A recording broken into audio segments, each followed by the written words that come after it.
É isso aí, pessoal. Estamos saindo um pouco do estúdio, né, para fazer umas externas.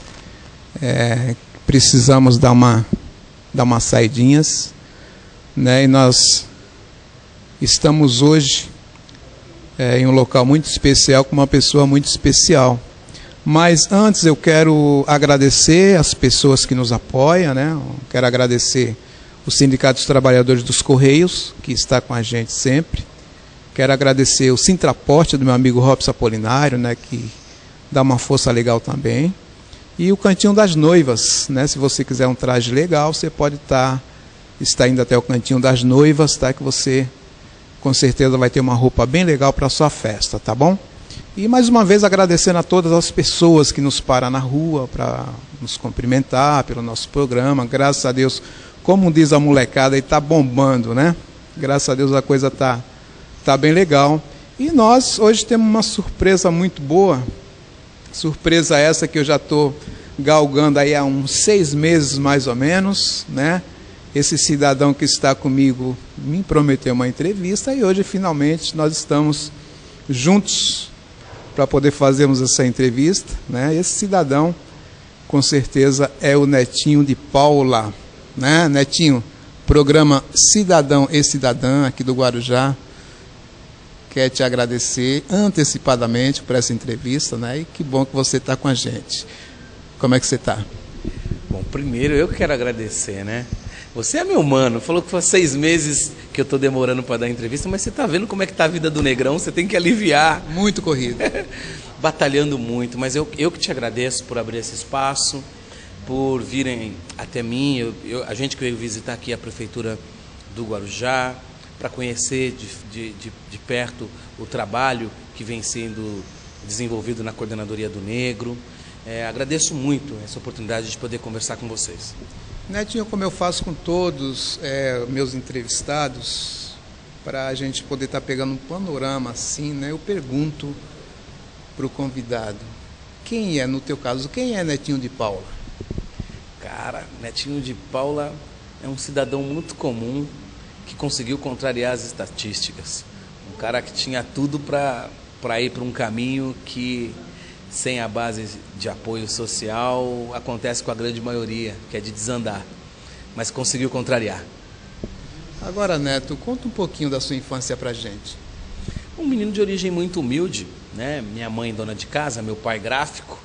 Eu trabalhei vendendo doce no trem, vendendo bala, e tive uma oportunidade na vida através da música, fazendo parte de um dos grupos mais influentes dos anos 90, que é o Negritude Júnior, grupo esse que me levou para conhecer o Brasil e o mundo e que pôs na minha cabeça que um dia eu ia para a política para tentar contrariar as estatísticas daqueles que ficaram na periferia. Agora, Neto, essa passagem sua pelo Negritude, como foi essa separação e como é que foi o recomeço da sua carreira solo? O Negritude nós ficamos juntos durante 15 anos. Foram 15 anos alegrando os palcos do Brasil e do mundo afora, né? E depois de 15 anos, o grupo achou que o Netinho estava seguindo um caminho que não era interessante para o grupo. Um caminho de ter opiniões políticas, né? De manifestar publicamente o que eu pensava. Um caminho de querer ir para a televisão, de ter uma abertura maior para a questão étnica na TV brasileira. E o grupo então pediu para que eu me retirasse. Eu não tinha certeza do que seria a minha carreira solo, né? Mas logo no primeiro CD, em 2000, o público aceitou. O CD, além de vender muito, o programa de televisão com o quadro Dia de Princesa também foi um grande sucesso. Depois tivemos que fazer A Mais Bela Negra, tivemos que fazer A Turma do Gueto, né? E aí passagens pelo SBT, pela Record, e até vir ingressar no PCdoB e ser eleito também um dos vereadores mais votados na capital paulistana. Então, quantos votos? Foram 86 mil votos. Muito voto. Muito voto. Que bom, Neto. Bom, Neto, a cidade do Guarujá está criando um conselho, né, da comunidade negra, já passou pela Câmara, foi aprovada, agora está dependendo aqui da sanção do Executivo. Como é que você vê a situação do negro em nosso país hoje? Olha, infelizmente a gente ainda vive com racismo cordial, né? Que é o racismo que não é... Ele vem de maneira ludibriada, né?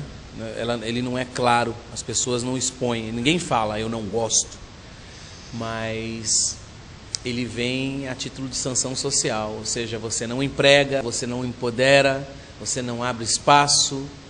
Veja a dificuldade que a gente tem para que a população entenda que as cotas são necessárias. Quer dizer, até essa discussão ainda é um tabu para se tratar. Então, eu acho que a sociedade negra no Brasil ainda tem uma grande missão de sensibilizar muitos brancos com a sua causa. Você acha que as políticas afirmativas precisam de ações afirmativas? Não tenha dúvida, não tenha dúvida. Eu acho que um passo primordial para que a gente consiga implementar essas políticas públicas é o convencimento, né, e trazer os não negros para essa causa.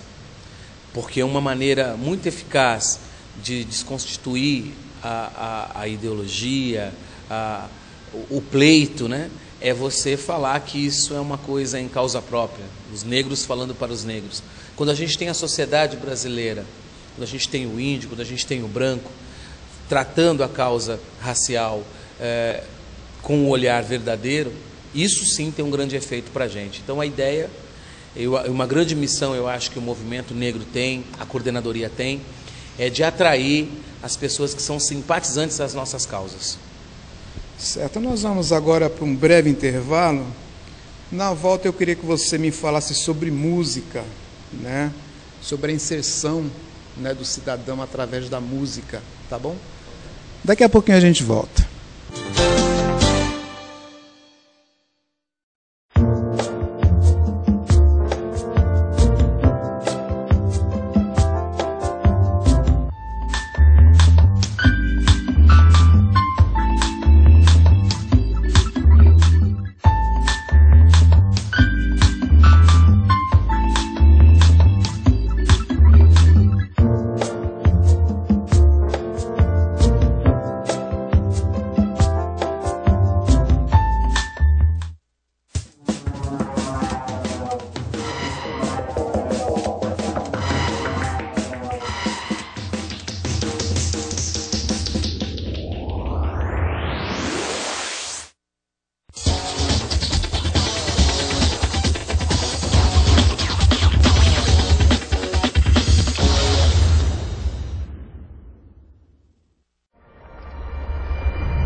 É isso, pessoal. Estamos de volta aqui com o programa Cidadão e Cidadã pela sua TV Guarujá, canal 8, canal 11, canal 96 da NET e também pela internet no www.tvguarujá.com.br.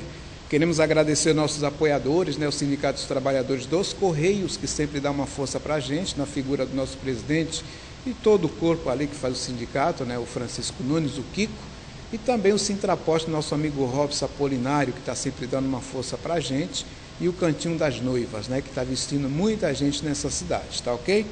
Queremos agradecer aí mais uma vez o senhor e a senhora que está aí sempre conosco, né, sempre nos mandando e-mail, sempre falando do nosso programa, porque o intuito é isso, né, informação, trazer pessoas interessantes que possam estar somando à nossa sociedade, tá ok? E ficou uma pergunta no ar aqui para o nosso amigo Netinho. Netinho, eu queria saber o seguinte: a música é um instrumento de inserção social? Vamos lá, hip hop, o samba, é um instrumento de inserção social? Olha, não podemos ter nenhum tipo de dúvida quanto a isso. Infelizmente, a música, nos últimos 20, 25 anos no Brasil, ela foi retirada das grades curriculares como matéria de essência para os alunos, né? Você veja que antigamente a gente tinha nas grandes maiorias das escolas as fanfarras, a gente tinha as pessoas que aprendiam mesmo a música na sua essência, lia partitura, não é? A música traz o raciocínio lógico, né? A concentração, e é uma opção tão válida quanto o esporte, né? Então a música, o esporte, a cultura são elementos de inclusão social e, acima de tudo, de concentração na didática, no aprendizado. Isso não ser obrigatório hoje em dia nas grades curriculares é um grande retrocesso. Eis aí um dos motivos pelos quais me trouxeram para a política, né? Eu tenho, por onde passo, eu tenho levantado essa bandeira de incluir a música na grade curricular como matéria, né? Eu acho que isso é necessário.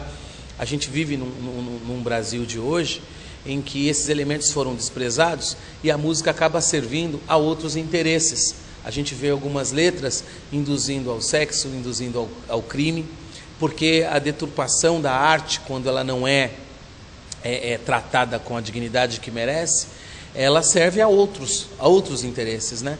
Portanto, eu respondo com você com muita convicção que uma pessoa orientada ou induzida à música, ela é muito mais tranquila, ela é muito mais alegre, ela é muito mais tolerante, muito mais paciente. É isso. Pessoal, você vê que, como o Netinho mesmo falou, a gente tem ouvido aí várias músicas que, infelizmente, a família não pode ouvir, né? Infelizmente. Mas fazer o quê, né? Neto, agora, qual é a data mais importante? É o dia que liberta, 13/5, ou é o dia que conscientiza, 20/11? Olha, não tenha dúvida para mim que é o 20 de novembro. O 13 de maio é um dia de protesto, né? Muito mais do que a gente parar para refletir, comemorar e homenagear. Porque veja que Joaquim Nabuco, por ser um abolicionista, por trabalhar muito por essa questão da libertação dos escravos, ele falha quando ele traz a modernidade da discussão da liberdade dos escravos, mas quando não traz a discussão a reparação, né? Apenas libertar também foi um grande erro. Uma conquista muito grande, né? De motivação, de festas e tal, mas que quando esse povo parou de comemorar, voltou para a escravidão, né? Voltou sem abrigo, voltou sem alimentação, voltou sem salário e o pior, voltou sem terra, né? Então eu acho que o 20 de novembro é exatamente o tempo que demorou para a gente fazer a análise. Ficaram de maio a novembro comemorando. E o 20 de novembro, com a morte de Zumbi, que foi a pessoa que chamava essa discussão, que batalhava pela liberdade e que tinha em Palmares um exemplo do que tinha que ser feito para a comunidade negra, serve para a gente refletir até hoje, né? Quais são os direitos que essa população liberta em 13 de maio passou a ter. E a gente vê nos morros do Brasil que realmente eles continuam ali exilados e escravizados. Neto, agora vamos partir para o lado político, né? Você é um vereador, segundo a opinião pública, você é um dos melhores vereadores de São Paulo, da nossa capital. O que te motivou assim para entrar de cabeça, desculpa a expressão, para entrar de cabeça assim na política? Qual foi a grande coisa assim que você falou, caramba, eu vou porque eu acho que é legal para mim? Eu quis sair um pouco do senso comum, porque eu sou de uma geração, né, os anos 70 e os anos 80, é uma geração praticamente que viveu o fim da ditadura, não é? Nos anos 80. E eu era criança nessa época, mas a orientação que se tinha e que se disseminou na nossa sociedade é que você não discute religião, você não discute política, né? E não discute futebol e tal. O futebol a gente conseguiu abolir, é pauta de discussão diária, né, de toda a sociedade. Mas política, todo mundo ficou no senso comum. Ah, política é tudo ladrão, não é verdade? Verdade. Religião, também ninguém discutiu qual é o papel da igreja, qual o papel dos protestantes, qual o papel da igreja católica, do espiritismo e tal. Ninguém entende. Todo mundo tem um pré-julgamento muito superficial. Isso tornou as nossas opiniões muito banais. E à medida em que eu viajei o Brasil com a música e com a negritude, eu não queria cair no senso comum, de ficar julgando os políticos, de ficar julgando a classe política ou a sociedade. Então, à medida em que eu percebi que a música sensibiliza, né, que a escola capacita e que a política executa, eu acho que faltava isso na minha vida. Faltava você deixar um pouco de ser a pedra e virar um pouco vidraça, passar pelo processo. E foi aí que eu encontrei o Partido Comunista do Brasil, o PCdoB, um partido que, através do Aldo Rebelo e de Orlando Silva, que é o nosso ministro dos esportes, foram até mim e expuseram o que eles pensavam, e eu perguntei isso: por que eu? Porque a gente vê a sua atitude, a gente vê como você age, e você, Netinho, você já é um socialista aí sem partido. Já nasceu socialista. Já nasceu socialista. É bacana você fazer parte desse nosso partido, que é um partido, é o mais antigo do Brasil, mas é um partido ainda pequeno aqui no estado, que pode crescer muito com a sua vinda, e que a gente pode disseminar as nossas ideias. Vem com a gente. E aí eu logo aceitei. Que bom, né? Netinho, nós vamos para um break. Na volta eu queria que você me falasse o seguinte: se as políticas públicas são instrumento de inserção, apesar que nós já falamos, ou melhor, são instrumento de transformação da classe trabalhadora, né? Na volta nós vamos falar sobre isso, tá bom? Vamos aproveitar um pouquinho, né, que o Netinho está aqui conosco no Guarujá. Vamos abusar um pouquinho, vamos fazer mais um bloco com ele, tá bom, pessoal? Daqui a pouquinho nós estamos de volta.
É isso aí, pessoal, estamos de volta, não é, nesse terceiro e último bloco, aqui com o nosso amigo Netinho de Paula, que é uma grande figura, né? Realmente é um cidadão do nosso país, né, que contribui aí com as suas ações, né, para que nós tenhamos aí um país melhor, tanto na música quanto agora na política, né, nas suas ações nas comunidades, né? Netinho, Carapicuíba é o berço do Neto, né? Foi lá onde tudo começou, né, Netinho?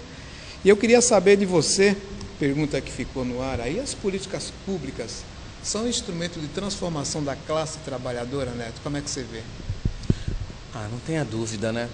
Eu acho que o Estado, em função do quanto ele arrecada, ele tem a obrigação de suprir a necessidade dos seus contribuintes.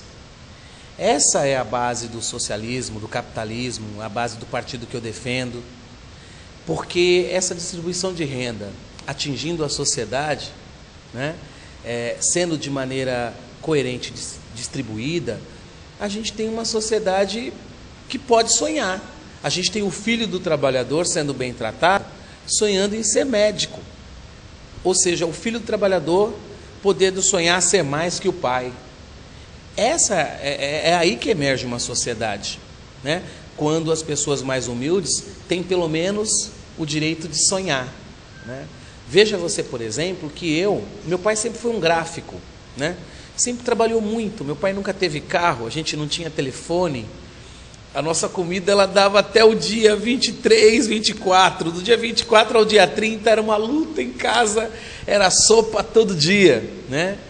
E meu pai, no entanto, passava para a gente a esperança de que se a gente fosse para a escola e a gente tivesse uma boa cultura, nós não iríamos passar por aquilo, né? E se nós não tivéssemos a escola? Quantas vezes eu não fui para a escola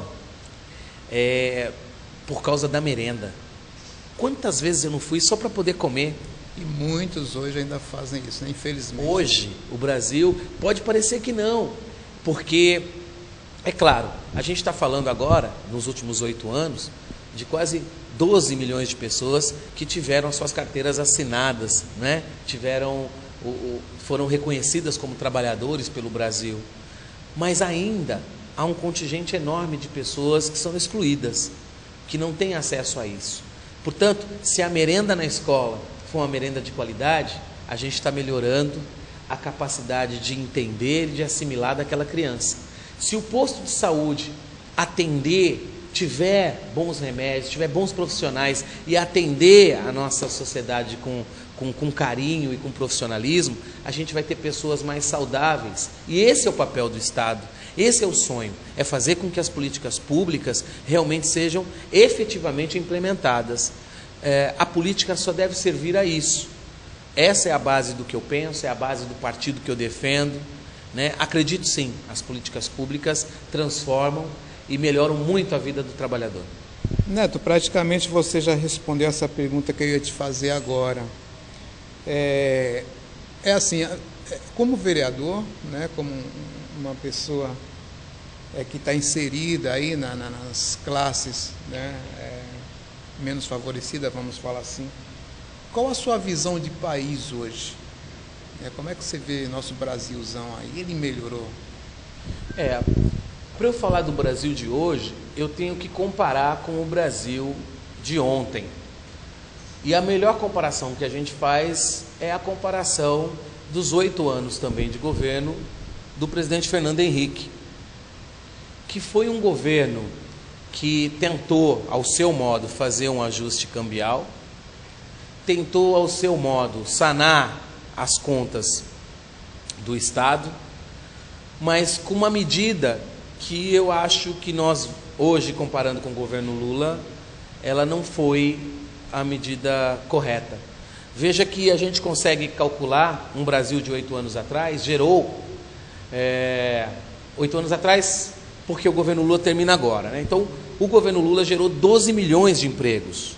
Isso é um número real, isso é muito forte. Contra 8 anos do Fernando Henrique Cardoso, que foi de 780 mil. Quer dizer, esses números nos fazem analisar que foi uma política que não privilegiou a geração de emprego, né? Sempre que o Brasil passava por uma crise, ele tomava um empréstimo do FMI. E assim a coisa ia crescendo. E assim a dívida ia aumentando. Sendo que nessa gestão, quando veio a crise, o governo pediu para que a sociedade consumisse, para que um comprasse do outro, para que o dinheiro girasse. E o efeito foi totalmente ao contrário, né? A gente tem hoje mais de 200 bi, né, de superávit, né? A gente não deve mais nada ao FMI. E é claro que o partido de oposição ao governo, ele vem com um discurso dizendo que tudo que vocês têm hoje é porque nós plantamos no passado. Nós não vamos ser demagogo de dizer que o presidente Fernando Henrique Cardoso não foi um homem que foi rígido com o ajuste fiscal. Realmente, o governo Lula soube aproveitar essa rigidez, mas ampliou. E aí a capacidade de gestão. Aí não dá para a gente poder comparar. Portanto, nós vivemos sim num Brasil hoje melhor, nós vivemos sim num Brasil mais justo. A gente vive num país em que a população Saiu da miséria para o estado de pobreza, ou seja, ainda tem muito para a gente fazer, mas a gente já discute a miséria como sendo, nos próximos 4 anos, erradicada do nosso país. Isso é uma grande conquista, fruto do governo Lula. Neto, nós temos aí, conforme você falou agora, logicamente o país melhorou nesses 8 anos, né? Mas infelizmente nós ainda temos focos de corrupção pelo país, né? Haja visto o que aconteceu em Brasília um tempinho atrás. Como é que você vê isso, Neto? Olha, é importante a gente dizer que a democracia ainda é muito recente no nosso país. 20 anos de democracia, praticamente. O Brasil ainda está se adaptando a esse modelo. É claro que com a reforma política, né, nós vamos passar a minimizar os erros que os políticos ainda cometem. Mas muitos dos erros, não só de formação moral, mas de estrutura política que a gente carrega. Então, a reforma política, ela acontecendo, ela saindo do papel, vai tornar o processo democrático muito mais transparente, mais eficaz, mais prático, né? Eu não acho que a gente tem que não crer mais na política. Não faço coro com as pessoas que tem que acabar com o Senado, tem que acabar com isso. Não é acabando, é exigindo, é tornando o povo mais capacitado para fiscalizar, né? São essas medidas que vão fazer com que a nossa democracia seja exercida na sua totalidade, que ainda não acontece. Verdade, ainda não acontece. Ainda existem muitos percursos, né, que devem ser percorridos para a gente minimizar os erros e essas irregularidades. Brasília chama a foco essa discussão e eu acredito que essa é uma meta do próximo presidente que vai assumir o Brasil, de conduzir e de aplicar a reforma política. Eleições de 2010. Como é que vem o Neto? Olha, eu tenho o meu sonho. Eu sempre trabalhei realizando os sonhos dos outros, né? Eu consegui, junto ao meu partido, a indicação de sair ao Senado brasileiro, de concorrer ao Senado. E tenho tentado representar da melhor forma. O partido tem sido incisivo, junto com os aliados, para pleitear essa vaga. Acredito que tudo está correndo muito bem. Agora, a partir de maio, a gente deve ter a decisão final. Por enquanto, eu sou um pré-candidato ao Senado, né? O que me orgulha muito, acho que orgulha muito o povo da onde eu vim, da onde eu nasci, da onde eu cresci, minha galera do gueto, porque nós vamos ter um senador do gueto, se Deus quiser. É isso aí, Neto. Agora, Barack Obama conseguiu ser presidente da maior nação do mundo. O Neto pensa em ser presidente desse país? Nossa, olha, essa realmente é uma pergunta que me traz muita responsabilidade, porque em tudo que eu fiz na minha vida, eu fiz na totalidade. E a totalidade da política são os cargos majoritários, não é? Eu sonhei com o Senado. E acredito que se eu conseguir ser senador, eu vou ter uma missão, que é de fazer com que o povo sonhe em eu ser presidente. Porque ser presidente é muito mais do que você querer. É a arte de fazer com que queiram, né? E eu espero, se eu conseguir com o Senado, ter o dom de fazer com que essa arte aconteça. É isso aí, pessoal. Vocês ouviram, né?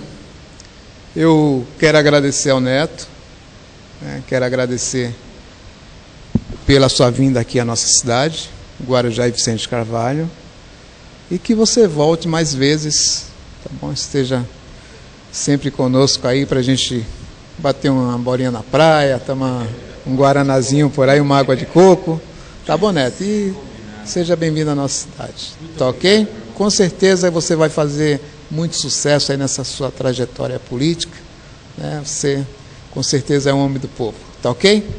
Te agradeço de coração e muito obrigado, tá bom? É isso, pessoal. Agradeço mais uma vez ao senhor e à senhora, ao cidadão e à cidadã que veio o nosso programa, tá bom? Espero que vocês, com certeza vocês gostaram, né? O carisma desse cidadão aqui é fora de série, tá bom? E a gente fica por aqui, tá? Que Deus abençoe a todos e até uma próxima.